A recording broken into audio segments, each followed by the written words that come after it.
विमल पोलो जोबा केसरी, हर पल मनाओ केसरी त्योहार। आपने प्रीएम्प्ट कर दिया वो। मैं ये पूछना चाह रहा था विनोद जी, और आज मैंने इसका डिटेल भी पढ़ा। अभिषेक बनर्जी 1 महीने की बंगाल यात्रा निकालने वाले हैं जी। हर जिले में जाएंगे, रोड शो होगी, जनसभा होगा। कह रहे हैं कि 3 टर्म की अपनी सरकार का सारा लेखा जोखा रखेंगे, विधायक भी साथ में होंगे, फीडबैक लेंगे, और माना जा रहा है बांग्ला कार्ड पर उनका फोकस रहेगा। क्या इस यात्रा में राहुल गांधी की भारत जोड़ो यात्रा, फिर बिहार में राहुल तेजस्वी की यात्रा, उसमें कोई सिमिलैरिटीज आप देखते हैं? ये एक नया ट्रेंड बन गया है कि पूरी यात्रा निकाली जाए, महीने की, 2 महीने की, 3 महीने की? नहीं, देखिए, यात्रा से सीधा कनेक्ट बनता है लोगों से, नेता का। कोई भी नेता जब यात्रा निकालता है उससे सीधा कनेक्ट बनता है। ये कोई नई बात नहीं है, अडवाणी जी के जमाने से या चंद्रशेखर जी के जमाने से भी यात्राओं से कनेक्ट बनता रहा। अभिषेक बनर्जी जो यात्रा निकाल रहे हैं उसके नेतार्थ समझिए। हाँ, अभिषेक बनर्जी को ममता जी अब पूरी तरह से अपना उत्तराधिकारी अघोषित रूप से घोषित कर रही हैं। अघोषित रूप से घोषित कर रहे हैं। हाँ ये भी ठीक है। और उसके पीछे कारण क्या है कि ममता बनर्जी जिस वोटर को अट्रैक्ट करती हैं, उसमें महिलाएं हैं, प्रौढ़ वोटर हैं, यूथ के लिए अभिषेक बनर्जी को आगे किया गया है। जो एस्पिरेशनल वोटर जो यूथ है उसको एड्रेस करने के लिए अभिषेक बनर्जी को ममता जी ने आगे किया है। और अगर कामयाबी मिलती है यात्रा के जरिए अभिषेक बनर्जी को, तो जो मैं कह रहा हूं वही होगा। अगर फिर ममता बनर्जी जीतती है, तृणमूल कांग्रेस की सरकार बनती है, तो कुछ समय बाद अभिषेक बनर्जी वहां के मुख्यमंत्री हो सकते हैं और ममता जी राष्ट्रीय राजनीति में आएंगी और पीएम पद की दावेदार बन जाएंगी। जो भी उन्होंने तो कहा है कि मैं बीजेपी को देश से बाहर। विनोद जी, मैंने कल भी अपने शो में यह सवाल पूछा था, मैं फिर से आपसे पूछ रहा हूं। नीतीश कुमार के बाद Mamata Banerjee longest serving CM देश की हैं जी। अगर वो एक और बार बीजेपी को पटखनी दे देती हैं, 70 साल की हैं अभी, अभिषेक बनर्जी को सीएम बनाती हैं, क्या वो इंडिया गठबंधन के नेतृत्व के तौर पर खुद को प्रोजेक्ट करेंगी, करना चाहेंगी? देखिए, अब गठबंधन इंडिया गठबंधन होगा या क्या नाम होगा मैं नहीं कह सकता, क्योंकि उस बात कांग्रेस का किस रूप में लेगी उसको, वो एक बड़ा सवाल है। लेकिन एक बात मैं बताऊं, एक चीज आप एनालिसिस करिए, और अनंत भाई बैठे हुए हैं, ये भी उस पर विचार करेंगे। कश्मीर से लेकर कन्याकुमारी तक, केरल को आप छोड़ दीजिए, जितने नेता हैं बीजेपी के विरोध में, जो दल, एक ममता बनर्जी को छोड़कर सब पारिवारिक पृष्ठभूमि से आए हैं।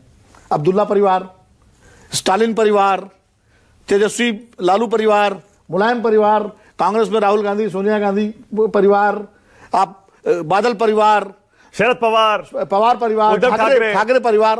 अकेले ममता बनर्जी ऐसी हैं जो अपने दम पर राजनीति कर रहे हैं। अब आगे अभिषेक आ जाते हैं तो वो एक परिवार हो जाएगा, वो परिवारवाद हो। लेकिन ममता बनर्जी की जहां तक बात है, ये सारे नेता जिनके नाम गिना रहा हूं, अखिलेश यादव, तेजस्वी यादव, स्टालिन, उद्धव ठाकरे, राज ठाकरे, अजीत पवार, सारे जो नेता हैं, सुप्रिया सुले, सब जो है, उमर अब्दुल्ला, सब परिवारों की थाती विरासत संभाल रहे हैं।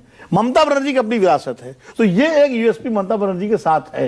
और ममता बनर्जी पर व्यक्तिगत रूप से कोई आरोप नहीं है, भले उनके मंत्रियों पर लगे हो आरोप, वो आज भी वैसे ही सैंडल चप्पल पहन करके चलती है, सफेद वो साड़ी पहन करके जनता के बीच जाती हैं। वो अरविंद केजरीवाल के, जहां साहब नाराज ना हो जाए, वो अरविंद केजरीवाल वाली गलती नहीं करेंगी। अरविंद केजरीवाल की जो यूएसपी थी कि वो एक आम आदमी थे और उसके बाद शीश महल में फंस गए, वो गलती ममता बनर्जी ने नहीं की अभी तक।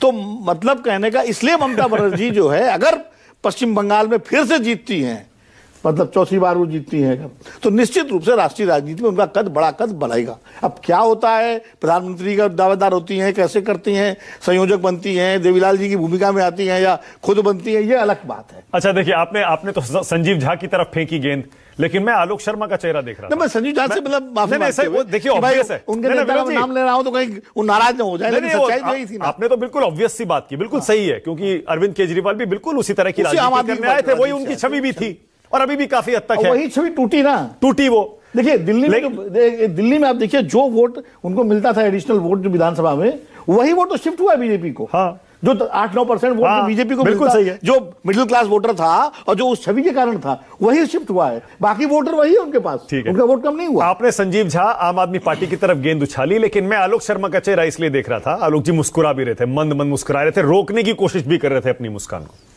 क्योंकि आलोक शर्मा अरविंद केजरीवाल को पानी पी पी कर कोसते रहे। दिल्ली से आते हैं, खुद दिल्ली में राजनीति की है आलोक जी ने, तो अरविंद केजरीवाल को पार्टी लाइन से हटकर भी आलोक जी बहुत लपेटते थे। लेकिन ममता बनर्जी के सवाल पर फंस गए, कह रहे वहां हमको तो अलायंस करना है और देखते हैं अभी क्या होता है। अधीर रंजन प्राइम मिनिस्टर से मिले, वो भी उसका भी असर। हाँ, वही मैं कह रहा हूं, तो वहां थोड़ा सा। हाँ, बोलिए आलोक जी, बोलिए जरा। अरविंद केजरीवाल तो सॉफ्ट टारगेट है, ममता बनर्जी पर क्यों नहीं बोलते? 1% भी ऐसा नहीं है। ममता बनर्जी जी की भी जो भी कमियां हैं, चुनाव आने दीजिए, उनको भी उठाएंगे। अगर कोई भी सरकार हो, मैं तो कांग्रेस की सरकार अगर कहीं पर रही तो उसमें भी अगर कोई कमी है तो उसको मानने से मैं कभी झिझकता नहीं। हाँ। अगर केजरीवाल जी की दिक्कत थी दिल्ली के अंदर तो पूरे देश ने देखी। आप भी खांस रहे हैं आज स्टूडियो में बैठकर। भाई ये 12 साल से इनकी सरकार 10 साल रही और 2 साल से लगभग बाकी टाइम निकल गया। 2014 से 12 साल से केंद्र में सरकार है और पूरी दिल्ली खांस रही है। तो हम केजरीवाल जी से भी कहते थे कि भाई दिल्ली का ख्याल रखिए, लेकिन कोई सुनता नहीं था हमारी। खैर अब दिल्ली की जनता जाने भाई। पहले अरे अब सॉफ्ट टारगेट हो गए। मैं कह रहा हूं ना अरविंद केजरीवाल, दिल्ली की लड़ाई खत्म हो गई। आलोक जी छोड़ दीजिए, अब दिल्ली छोड़िए। मुझे बताइए, अधीर रंजन चौधरी बीजेपी में जा रहे हैं क्या? कह रहा हूं। उसी तरह जैसे शशि थरूर की चर्चा चल रही है, केरल और बंगाल में आपके 2 सबसे बड़े नेता बीजेपी के साथ गलबहियां कर रहे हैं। आलोक जी देखिए, मैं समझता हूं कि कौन कहां जा रहा है, मुझे कहीं पर इस तरह की कोई सूचना नहीं है कि वो बीजेपी में जा रहे हैं। बीजेपी के खिलाफ संसद में खूब खड़े होकर उन्होंने खूब विरोध में बोला है। बाकी तो समय